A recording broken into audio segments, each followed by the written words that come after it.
बड़ा कहाँ तक पहुंचे थे? किसके प्रोडक्शन की? और उसके बाद डाउट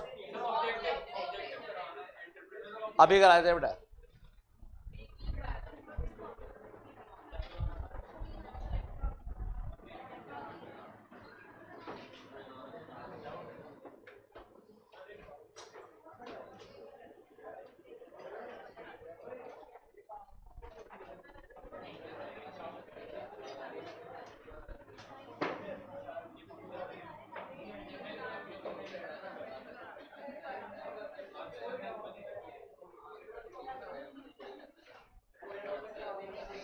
तो बड़ा ऑब्जेक्टिव हो गए थे या चलेंगे यहाँ पे?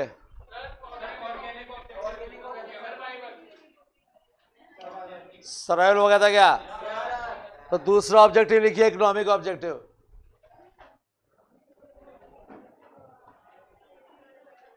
निशु बेटा आज पढ़ेंगे cob Douglas.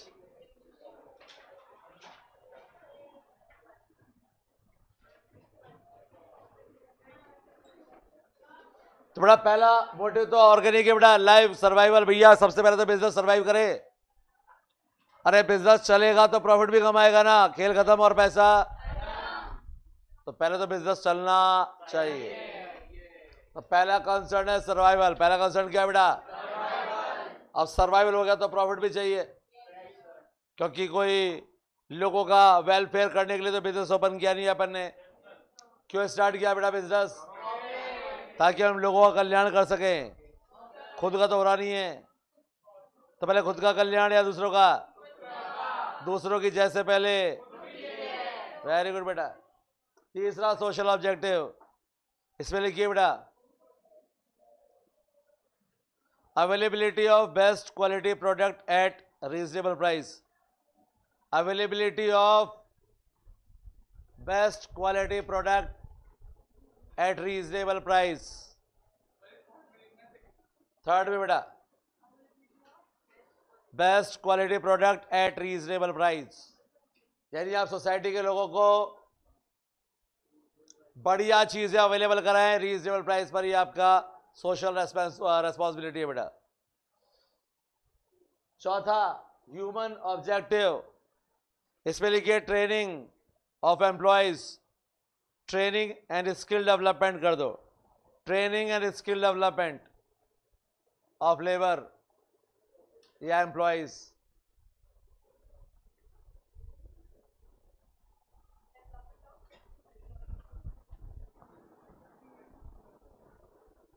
Skill development of employees या लेबर। अब बेटा ये ड्यूटी भी तो बनती है अपनी। जो लेबर काम कर रहे हैं बेटा उनको हम क्या बनाए बेटा? उनकी स्किल्स को डेवलप करें। स्किल्स को, ये काम भी अपना ही बेटा। एक टाइम था बेटा जब हम ब्लैक बोर्ड पे पढ़ाया करते थे। हाँ जी,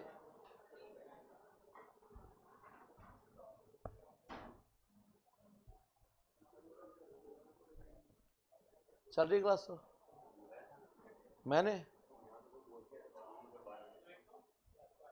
यहां से तो कोई नहीं गया, इस क्लास से कोई नहीं गया मेरे भाई।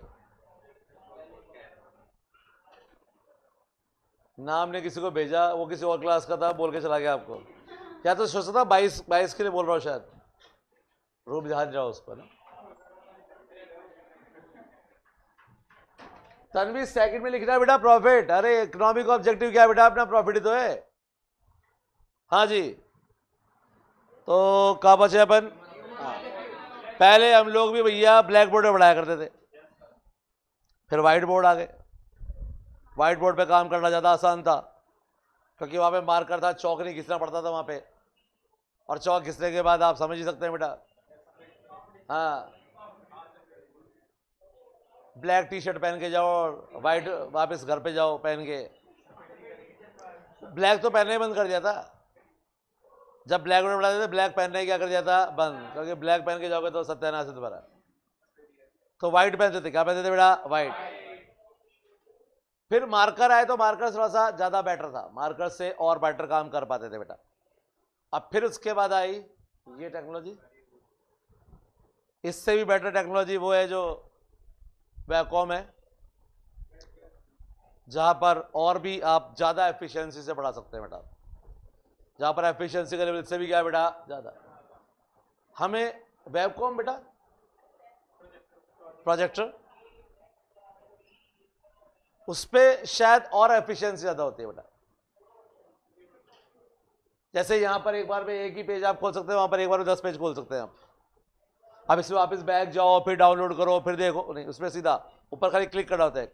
एक क्लिक किया ये पेज आ गया, एक क्लिक किया ये बुक आ गई, तो आप 10 पेजेस 10 बुक एक साथ ओपन कर सकते हैं, उसमें एफिशिएंसी और बढ़ गई। तो बेटा ये सब हमें सिखाया गया। अरे बेटा आता थोड़ी ना था कि कहां से क्या ओपन होगा, पहली बार हम आके खड़े हो गए यहाँ पे, भाई क्या है ये, समझ में नहीं आ रहा कि कैसे कैसे चलेगा। लेकिन इससे एफिशिएंसी तो बढ़ी ना। आज बुक आपके सामने है तो मुझे इससे बता रहे हैं कि बेटा ये पॉइंट टिक कर लो या ये लाइन टिक कर लो, पर अभी भी अपने यहां पर कुछ बैच चल रहे हैं, जो बैचेज है वो सिर्फ ऑफलाइन बैचेज है, और वहां पर अभी भी दिक्कत हो जाती है। बताना पड़ता है बेटा पेज नंबर इतने पे जाओ, इस बुक को खोलो, पेज नंबर इतना, लाइन नंबर 4, बताना पड़ता है। तो एफिशिएंसी क्या हुई बेटा, बढ़ी। कब बढ़ी, जब स्किल डेवलपमेंट हुआ। स्किल्स कब बढ़ी, जब हमने नई टेक्नोलॉजी यूज की और हमें क्या दी गई, इसकी ट्रेनिंग। तो हमारे भी ट्रेनिंग सेशन होते थे, हमें सिखाया जाता था कि कैसे बोर्ड यूज करना है बेटा। थैंक यू बेटा। तो ये हमारा ऑब्जेक्टिव है अपने एम्प्लॉयज के लिए। और अगला है बेटा अपना यहां पर, इसमें 2 चीजें लिख लो बेटा। पहला GDP growth, GDP growth, gross domestic production होता है जीडीपी। पहला जीडीपी ग्रोथ, दूसरा एम्प्लॉयमेंट जनरेशन। तो देश के लिए 2 काम करेंगे, बेरोजगारी की समस्या हल करेंगे, ज्यादा लोगों को एम्प्लॉयमेंट देके बेरोजगारी की समस्या खत्म करेंगे, और आज जीडीपी बढ़ाएंगे। क्या बढ़ाएंगे, क्या होती है जीडीपी जानते हो,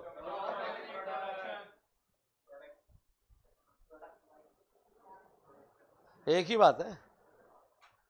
आप ग्रॉस डोमेस्टिक प्रोडक्शन कह सकते हैं बेटा, उसको प्रोडक्ट भी कह सकते हैं और production. Value of all final goods and services, value of all final goods and services produced with in domestic territory of a country during an accounting year. मैंने टीवी पे देखा है अनपढ़ा नेता, और वो कहता देश की जीडीपी गिर गई, देश की जीडीपी गिर गई।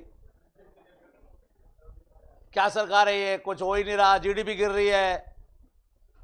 तो मेरा मन करता है कि मैं वहां पे जाऊं, उस बहस में मैं भी होता और मैं पूछता, sir what is GDP. GDP जानते भी हो आप,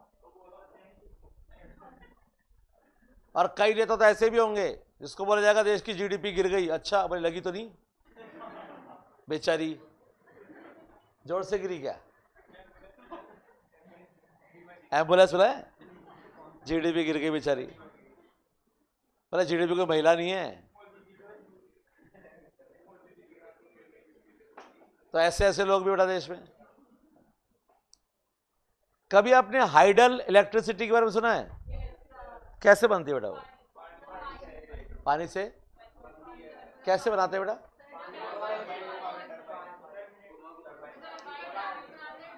पानी को ऊपर से नीचे गिराते हैं, नीचे टरबाइन लगाते हैं, टरबाइन घूमते और उससे इलेक्ट्रिसिटी जनरेट होती है।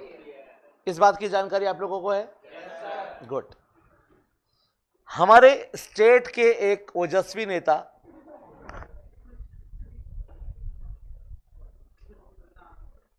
नाम तो खैर क्या है थोड़ा पता है, उनसे कहा गया कि हमारे राजस्थान में भी डैम बनाकर और हाइडल इलेक्ट्रिसिटी प्रोड्यूस की जानी चाहिए। उन्होंने कहा नहीं, बिल्कुल नहीं, क्योंकि किसानों को पानी पहले ही ढंग से नहीं मिल रहा है, और आप पानी में से बिजली निकाल लोगे तो क्या बचेगा। अरे पानी में से बिजली क्या उसके अंदर है क्या जो निकाल रहे हैं,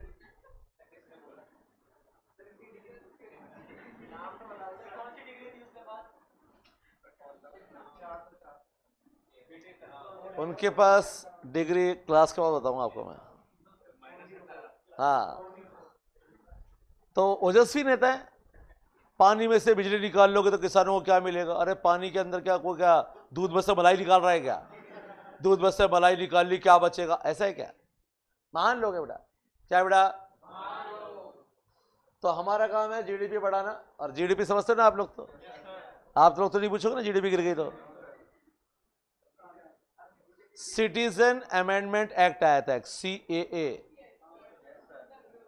और लोग दंगे कर रहे हैं, रैली निकाल रहे हैं, नहीं आने देंगे, नहीं आने देंगे, नहीं आने देंगे। दिल्ली में लोग रैली निकाल रहे हैं CAA के अगेंस्ट में। एक रिपोर्टर गया, पूछा उससे, भाई किस चीज का विरोध कर रहे हो? हमारे नेताजी से पूछो। भाई तुम भी तो विरोध कर रहे हो, नेताजी से पूछो। उसने 5-6 लोगों से पूछा, सबका एक ही जवाब था, हमारे नेताजी से पूछो ही नहीं। एटलीस्ट उनको पता ही नहीं था कि वो किस चीज के लिए नारे लगा रहे हैं। ठीक है, उनमें से एक को पकड़ लिया उसने, भाई तू तो बता के ही जा। बोले हम CA के खिलाफ है। बोले भाई ये CAA के खिलाफ हो रहा है। बोले वो एक ही बात होती है। तो हम CA के खिलाफ है क्योंकि वो टैक्स की चोरी करते हैं, देश को नुकसान पहुंचाते हैं, इसलिए CA नहीं होना चाहिए। अरे बावड़े, तू CAA के लिए आया कि CA के लिए आया? इतने ओजस्वी लोग हमारे देश में बेटा।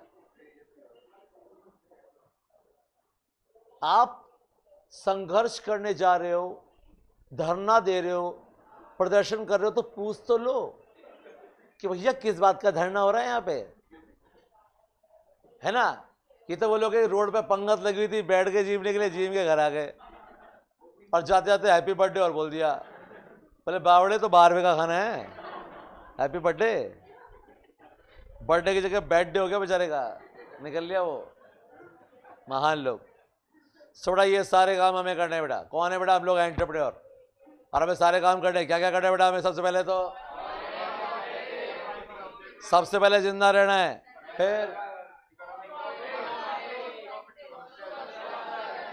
सोसाइटी का भला भी करना है, उसके बाद अपने एम्प्लॉयज का भला करना है, उसके बाद यानी कि देश का, खुद का तो हो नहीं पा रहा है, देश का भला करेंगे। एंटरप्राइज प्रॉब्लम पे आ जाओ बेटा। तो पहली प्रॉब्लम बेटा, प्रॉब्लम रिलेटिंग टू ऑब्जेक्टिव। अब ऑब्जेक्टिव की प्रॉब्लम यह है कि बेटा अगर मैं एक ऑब्जेक्टिव पूरा करने जाऊंगा, दूसरा नहीं होगा बेटा। जैसे मेरा दूसरा मोटिव क्या था बेटा, और तीसरा क्या था? तो सोशल ऑब्जेक्टिव क्या कह रहा है? Better quality product lower price पे दे दो, यही कह रहा है। तो बेटा अगर वो पूरा करने जाऊंगा तो फिर प्रॉफिट कैसे कमाऊंगा? पर एक टाइम पर एक ही ऑब्जेक्टिव तो पूरा होगा बेटा, या तो मैं पैसा ही कमा लूंगा, और या फिर इनको प्रोडक्ट अवेलेबल करा दूंगा।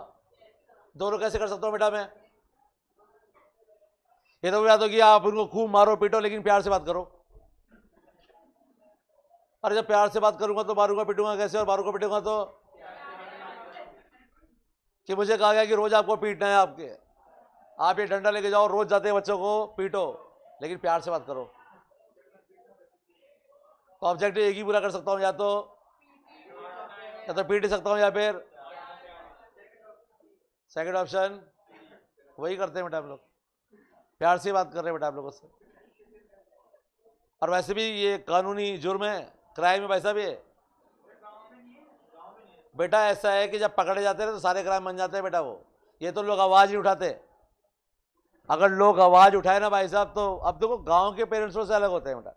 वो चाहते हैं कि उनका बच्चा कुछ पढ़ लिख जाए, और वो जानते हैं कि मारपीट से ही ये काबू में आएगा। घर पे भी तो ऐसे काबू में आता है। घर में भी इसको 4 थप्पड़ मारते तब अकल आती है इसको। तो स्कूल में टीचर्स को भी बोल कहते हैं भैया इसको जब तक 2-4 थप्पड़ लगाओगे नहीं ना, जैसे किसी गाड़ी है उसको पता है कि धक्का लगेगा तो ये स्टार्ट होगी, ऐसे स्टार्ट नहीं होगी बस। फिर तो पेरेंट्स जानते हैं कि हमारा बच्चा कैसा है, इससे उन्हें कोई तकलीफ नहीं है। हम भी तो पीटते हैं, वो पीट लेंगे तो कोई दिक्कत नहीं है। लेकिन शहर में आके देखो आप,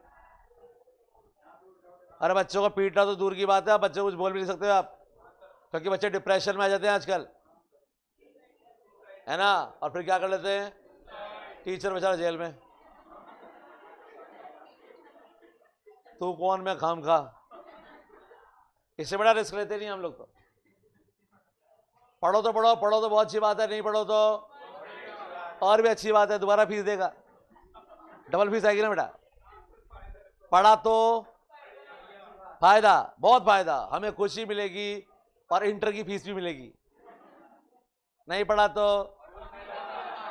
रिपीटर की फीस भी देगा, तो आप फाउंडेशन दोबारा करेगा ना बेटा वो, गुड, फायदा ही। इसलिए बेटा हम टेंशन कहाँ को लेंगे बेटा, जिसको पढ़ने की इच्छा होगी अपने आप, और जब इच्छा नहीं होगी तो। और मेरा मानना यह है कि आप किसी को जबरदस्ती पढ़ा नहीं सकते कभी।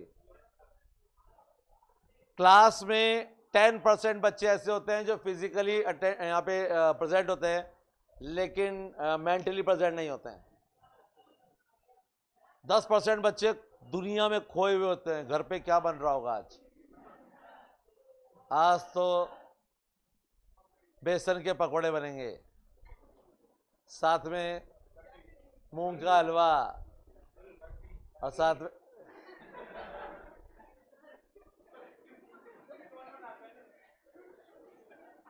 एक होता है ना जो फांसी लग रही होती है आदमी को, तुम्हारी आखिरी इच्छा क्या है? भाई आगे बढ़ो उससे लाइफ में। तो पहला प्रॉब्लम क्या है बेटा, ऑब्जेक्टिव। एक पूरा करने जाऊंगा दूसरा पूरा नहीं होगा। इसकी सिर्फ हेडिंग याद कर लेना, डिटेल में मत जाना बेटा। इसके बाद लोकेशन एंड साइज। तो लोकेशन वो हो जहां पे रॉ मटेरियल मिल जाए, जहां पे ट्रांसपोर्टेशन अवेलेबल हो, जहां पर इलेक्ट्रिसिटी हो, जहां पर लेबर हो, जहां पे सारी बेसिक फैसिलिटीज अवेलेबल हो। और साइज भी मैटर करेगा, क्योंकि आप कितना ज्यादा प्रोडक्शन करना चाहते हैं बेटा। तो बेटा बिजनेस आपको उस लेवल पे स्टार्ट करना है ताकि जितनी डिमांड मार्केट में आप उसकी सप्लाई कर पाए, ना उससे कम ना उससे ज्यादा। तो ये बेटा एग्जैक्ट पता लगा पाना पॉसिबल नहीं है, तो ये भी तो एक प्रॉब्लम है बेटा। तीसरा बेटा, यहां पर हमारे जो फिजिकल फैसिलिटीज है वो हम कहां से लाएंगे बेटा। रॉ मटेरियल कहां से आएगा, मशीन कहां से आएगी, इनपुट कहां से आएंगे, वो भी एक बहुत बड़ा मुद्दा है बेटा। और सबसे बड़ा मुद्दा तो बेटा फाइनेंस का है बेटा। बिजनेस की सबसे बड़ी नीड क्या है बेटा, पैसा। पैसा, गुड बेटा। बिजनेस की बेसिक नीड है मनी, पैसा। और राजस्थान में कहावत है कि ओछी पूंजी धनी को खाती है। ओछी पूंजी धनी को खाती है, मतलब कम पैसा जो बिजनेसमैन है ना उसको खुद को खा जाता है वो। तो आप कम पैसा लगा के बिजनेस करना चाहते हो तो बेटा आपके लिए जिंदगी में मुश्किल है बेटा। तो अगर बिजनेस करना है तो आपके लिए उतना पैसा होना चाहिए कि आपका काम कभी रुके नहीं, कि लग गया 2 करोड़ लग गया तो लग गया, अभी 20 करोड़ और पड़ा हुआ है, कहीं थोड़ा बहुत बिजनेस ऊपर नीचे गया तो हम संभाल लेंगे। तो पैसा ऐसा होना चाहिए, क्योंकि ओछी पूंजी।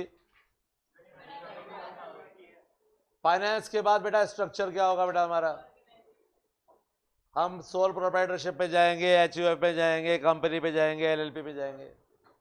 और फिर अगली प्रॉब्लम है मार्केटिंग। यहां से क्वेश्चन बनता है बेटा कई बार, 4P ऑफ मार्केटिंग। इसको लिख लेना बेटा याद से। 4P है वो बीएससी में जो पढ़े थे वही है, प्रोडक्ट, प्रमोशन, प्राइस, प्लेस। मुझे पता है कि बीएससी में आपने पढ़े हुए। तो ये 4P ऑफ मार्केटिंग है। 4P ऑफ पहला क्या बेटा, दूसरा, तीसरा और चौथा। बहुत बढ़िया बेटा।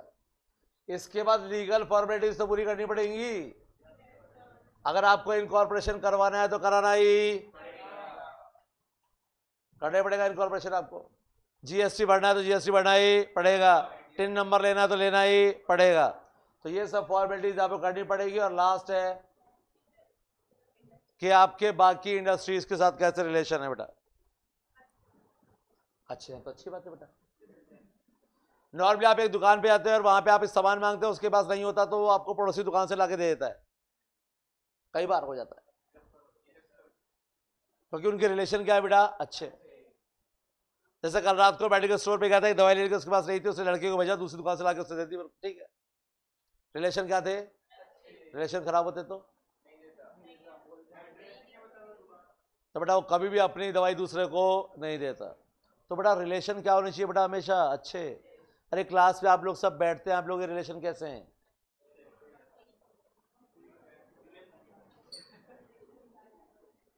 क्या कभी किसी को मदद की जरूरत पड़ेगी तो मदद कर पाओगे क्या आप लोग? गरीब लोग,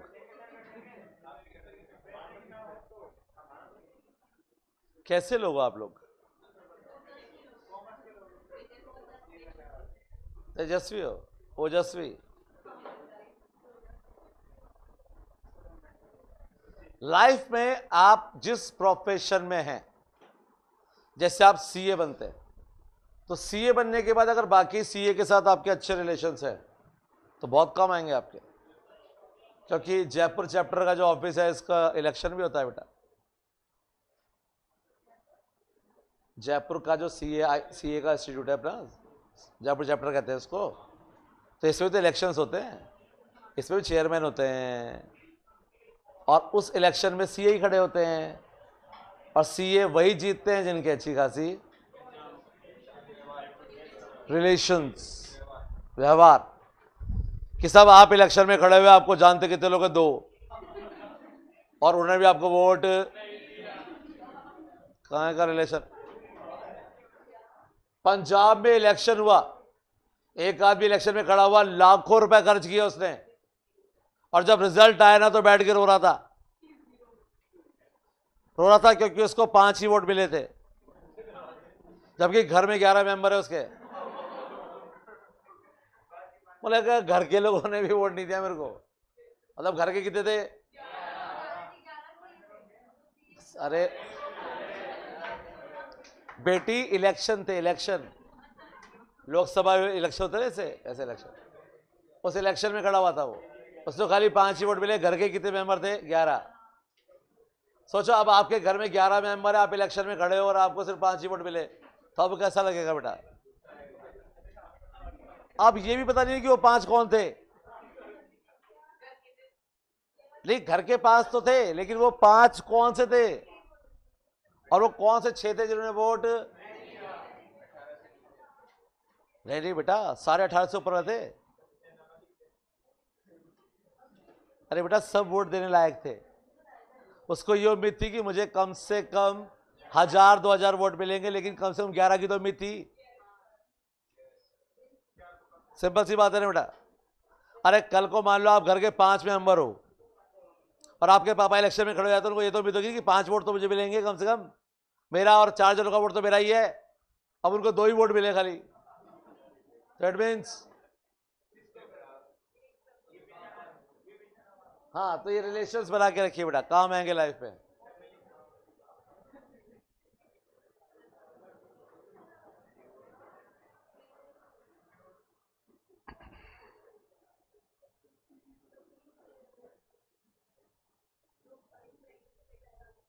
कॉब डगलस प्रोडक्शन फंक्शन, इसमें से आपके लिए 3-4 क्वेश्चन बन सकते हैं बेटा। पहला क्वेश्चन बनेगा कि ये कॉन्सेप्ट किसने दिया था, तो ये कॉन्सेप्ट दिया था Paul H Douglas, CW Cobb. Question number 1, Cobb और डगलस, CW कॉब और HW डगलस,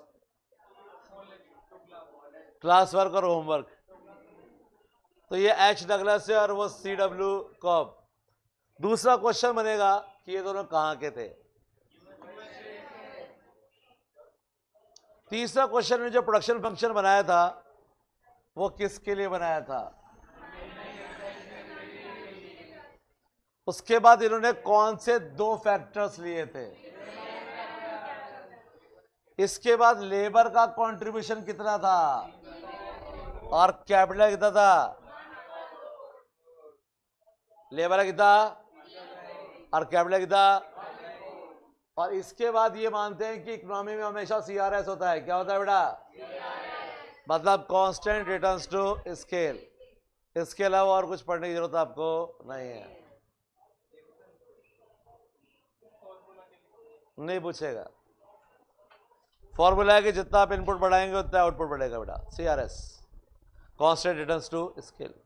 ना पूछेगा ना बताना है, टेंशन नहीं लेना है। क्लियर बेटा। तो यहां पर खत्म होता है फाइनली आपका प्रोडक्शन चैप्टर। और क्वेश्चंस तो आपने कर ही लिए होंगे। क्यों भाई?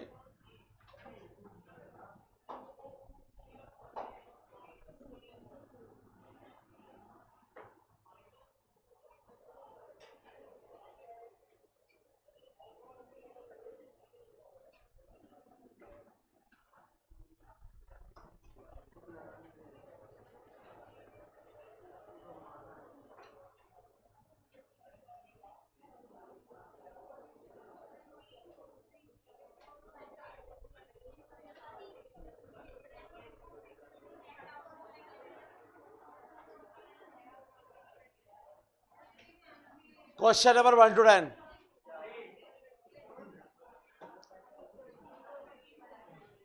क्वेश्चन नंबर 3, बेटा law of diminishing return short run production function को बोलते हैं बेटा। और शॉर्ट रन प्रोडक्शन फंक्शन है कि अगर आप एक फैक्टर को कांस्टेंट रखकर एक को इंक्रीज करते हैं तो जो आउटपुट है बेटा वो डिक्रीज होता है, मस्ट इवेंचुअली डिक्लाइंस। तो निशु बेटा यही है law of DMU, sorry diminishing returns, law of diminishing returns.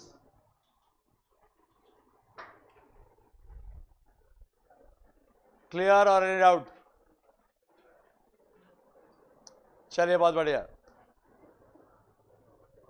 Class में जितने भी स्टूडेंट हैं ध्यान से एक कॉन्सेप्ट को समझेंगे बेटा, क्योंकि जो कॉन्सेप्ट समझाने जा रहा हूं उससे अब यहां पर थियोरेटिकल और प्रैक्टिकल करीबन ज्यादा से ज्यादा क्वेश्चन 50-60% क्वेश्चन इस कॉन्सेप्ट से सॉल्व हो जाएंगे बेटा।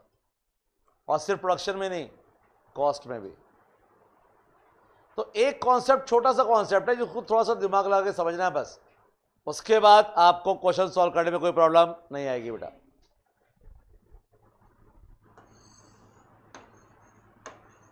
जैसा कि आपने एमपी बनाया था और एमपी ऐसा ही होता है, बेल शेप, बेल शेप ही तो होता है। अगले चैप्टर में आप कॉस्ट पढ़ेंगे। क्या पढ़ेंगे? कॉस्ट। और कॉस्ट होता है बेटा हमेशा यू शेप। कौन सा शेप? इन दोनों का डायरेक्ट रिलेशन है बेटा। आपने एक नई कार खरीदी, ठीक है, तो शुरू में उसकी प्रोडक्टिविटी इंक्रीज होगी या डिक्रीज होगी? यानी धीरे धीरे गाड़ी, जैसे नई कार अपन लाते हैं, कुछ दिनों चलाते हैं तो उसका इंजन सेट होता है, उसका एवरेज बढ़ने लगता है। तो एवरेज बढ़ेगा तो बेटा कॉस्ट कम ही तो आएगी। अगर आज एवरेज बढ़ रही है गाड़ी की, पहले 1 लीटर में 10 किलोमीटर चल रही थी, अब 1 लीटर में चल रही है 15, तो बेटा वहां पे आपकी कॉस्ट डिक्रीज हुई कि इंक्रीज हुई? कॉस्ट डिक्रीज हुई कि इंक्रीज? और प्रोडक्शन क्या हुआ? तो बेटा प्रोडक्शन का इंक्रीज होना और कॉस्ट का डिक्रीज होना सेम टाइम पे होता है बेटा, क्योंकि जब प्रोडक्टिविटी इंक्रीज हो रही होती है तो कॉस्ट क्या हो रही होती है? डिक्रीज। तो प्रोडक्शन का इंक्रीज होना फायदा है कि नुकसान? और कॉस्ट का डिक्रीज होना, इसको कहते हैं बेटा हम इंक्रीजिंग रिटर्न्स। अगर किसी जगह पे प्रोडक्शन बढ़ रहा हो तो आप क्या बोलेंगे? उसको इंक्रीजिंग रिटर्न्स। और कॉस्ट डिक्रीज हो रही है तो आप क्या बोलोगे? Increasing returns. अब आता है सेकंड फेज। अब कार हो गई पुरानी, और पुरानी कार है तो उसकी प्रोडक्टिविटी रोज क्या होती जा रही है बेटा? कम। कभी ये खराब, कभी वो खराब, तो उस टाइम पे आपकी कॉस्ट कम लग रही है कि ज्यादा लग रही है बेटा? तो जब प्रोडक्टिविटी कम होती है, प्रोडक्टिविटी क्या होती है? कम, तो कॉस्ट क्या हो जाती है? तो बेटा प्रोडक्शन का डिक्रीज होना फायदा है नुकसान? और कॉस्ट का इंक्रीज होना, तो दोनों केस में कौन से रिटर्न्स होते हैं बेटा? तो अगर प्रोडक्शन इंक्रीज हो रहा हो, प्रोडक्शन क्या हो रहा हो? इंक्रीज, और कॉस्ट क्या हो रही हो? डिक्रीज, तो दोनों केस में क्या होगा बेटा? Increasing returns. कौन से रिटर्न्स होंगे बेटा? और प्रोडक्शन का डिक्रीज होना और कॉस्ट का इंक्रीज होना, सिंपल सी बात है ना बेटा। तो बेटा ये दोनों एक दूसरे से जुड़े हुए हैं बेटा। तो अब इस क्वेश्चन में पूछ रहा है कि डिमिनिशिंग रिटर्न्स कहां पे होंगे? डिमिनिशिंग रिटर्न्स वहां पे होंगे जब यहां या तो एमपी क्या हो? डिक्रीजिंग, और या फिर कॉस्ट क्या हो? इंक्रीजिंग। और ये क्वेश्चन तो ऑड इवन से सॉल्व हो जाता। Decreasing, decreasing, decreasing, increasing, 3 cost decrease हो रही है और एक क्या हो रही है? इंक्रीज। तो वैसे भी सॉल्व हो जाता, लेकिन रीजन होना चाहिए बेटा। और ये है बेटा इसका रीजन। समझ में आ रहा है क्या बेटा? बेटा डाउट है तो पूछ सकते हो। अरे क्लियर है क्या भाई? श्योर? तो बोलिए नेक्स्ट डाउट बेटा आपका 10 तक बेटे कोई डाउट?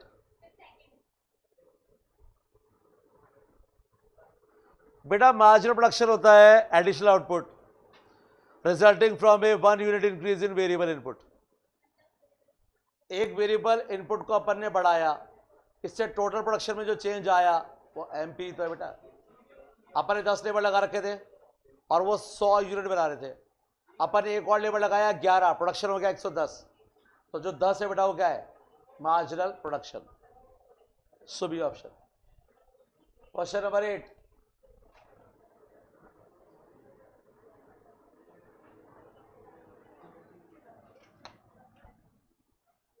तन्वी, डिमिनिशिंग रिटर्न्स हम सेकंड स्टेज को कहते हैं बेटा। और सेकंड स्टेज को डिमिनिशिंग रिटर्न्स इसलिए कहा जाता है क्योंकि वहां पे एमपी डिक्रीज होता है बेटा। टीपी तो बेटा कांस्टेंट होता है वहां पे, तो टीपी का डिक्रीज होना नहीं, एमपी का डिक्रीज होना बेटा। आप एक वेरिएबल इनपुट को इंक्रीज कर रहे हैं फिक्स इनपुट से और एमपी डिक्रीज हो रही है, तो एमपी का डिक्रीज होना डिमिनिशिंग रिटर्न्स होता है, टीपी का नहीं बेटा। क्योंकि टीपी डिमिनिशिंग होता है थर्ड में, जिसे हम कहते हैं स्टेज ऑफ नेगेटिव रिटर्न्स। चलिए 1 to 10।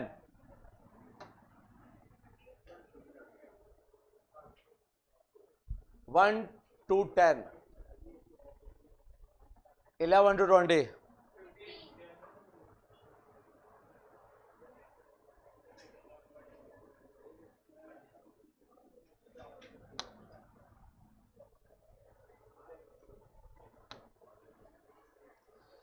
बेटा डी जो अपने डिमिनिशिंग रिटर्न्स पढ़े, शॉर्ट रन पढ़ा, शॉर्ट रन में बेटा बाकी सब चीजें ठीक है, लेकिन टेक्नोलॉजी कांस्टेंट होती है बेटा। शॉर्ट रन में टेक्नोलॉजी चेंज नहीं हो सकती। तो बाकी सारे अजम्पशन सही है, लेकिन ये अजम्पशन करता है कि टेक्नोलॉजी चेंज हो रही है ना। शॉर्ट रन में टेक्नोलॉजी कभी चेंज नहीं होगी बेटा। टेक्नोलॉजी चेंज कब होगी बेटा? लॉन्ग रन में। पूछ सकते हैं बेटा आप, नहीं पूछोगे? डाउट ही नहीं है। गुड। Question number 20। 17। एमपी किसका स्लोप है? टीपी का। बेटा एमपी का तो फॉर्मूला यही है, change in TP upon change in Q. Slope change ही तो होता है बेटा। Slope means change. So MP किसका चेंज है बेटा?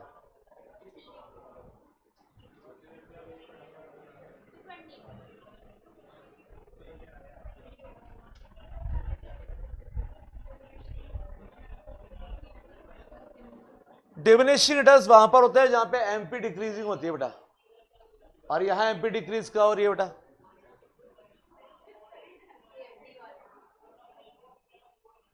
एमपी डिक्रीज क्या हो रही है यहां पे? यहां तो एमपी 0 है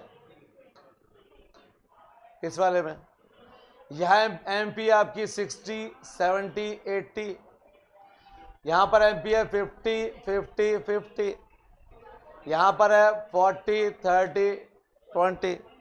तो जहां पे एमपी डिक्रीज हो रही है वही तो डिमिनिशिंग रिटर्न्स होंगे बेटा। तो डिमिनिशिंग रिटर्न्स तब होंगे जब एमपी क्या होगी बेटा? डिक्रीज। बेटा जहां पे एमपी एपी इक्वल होते हैं वहां पे एपी क्या होता है बेटा? और जो चीज मैक्सिमम पे होती है बेटा, ना तो वो इंक्रीज हो रही होती है ना डिक्रीज हो रही होती है। यहां पे एपी क्या मैक्सिमम है, तो एपी इज नॉट चेंजिंग। आप नोटिस करना, जब छत पे क्रिकेट खेलते हो आप लोग, खेला है छत पे क्रिकेट, और बॉल गिर जाती है नीचे, और हम बोलते हैं किसी सज्जन व्यक्ति से कि भाई जरा ऊपर फेंक दो। अब आप नोटिस करना कि कभी अगर बॉल नीचे से फेंकी गई है और वो हाइट पे आती है, और एक पॉइंट पर आके वो माइक्रो सेकंड्स के लिए होल्ड होती है, रुकती है, उसके बाद नीचे आती है, क्योंकि तब वो अपने मैक्सिमम पे होती है बेटा। तो जब कोई चीज अपने मैक्सिमम पॉइंट पे होती है, तब ना तो वो इंक्रीज हो रही होती है और ना ही वो डिक्रीज, वो होती है constant. So AP is not changing, AP change नहीं हो रहा बेटा। और बोलिए बेटा 30 तक।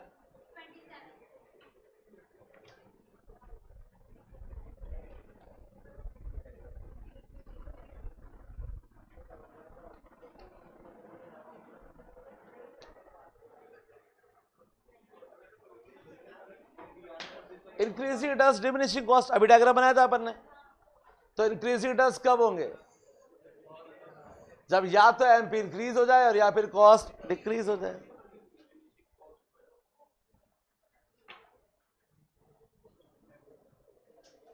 और बोलिए बेटा 30 तक। आप लोगों ने क्वेश्चन किए कि नहीं किए दोस्तों?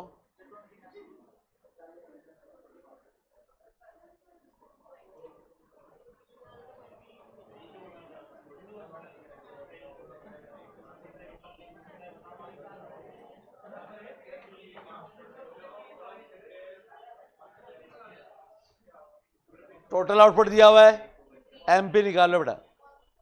एमपी आ रहा है 15 15 50, तो कांस्टेंट रिटर्न्स टू स्केल, क्योंकि प्रोडक्शन ना तो इंक्रीज हो रहा है ना ही डिक्रीज। बेटा ये बता रहे हैं यहाँ पे एमपी डिक्रीज होती है बेटा, यहाँ पर जहां पे एमपी डिक्रीज होती है वही डिमिनिशिंग रिटर्न्स होते हैं बेटा। शॉर्ट रन में आप एक फिक्स फैक्टर के साथ वेरिएबल को इंक्रीज करेंगे और जहां पे एमपी डिक्रीज होगी बेटा वही क्या होंगे? Diminishing returns. सो इसके क्वेश्चन कर लेना 5, और कल फिर सारे डाउट लूंगा ही लूंगा, कल फिर कोई कंसेशन नहीं है, ठीक है? मजे करो।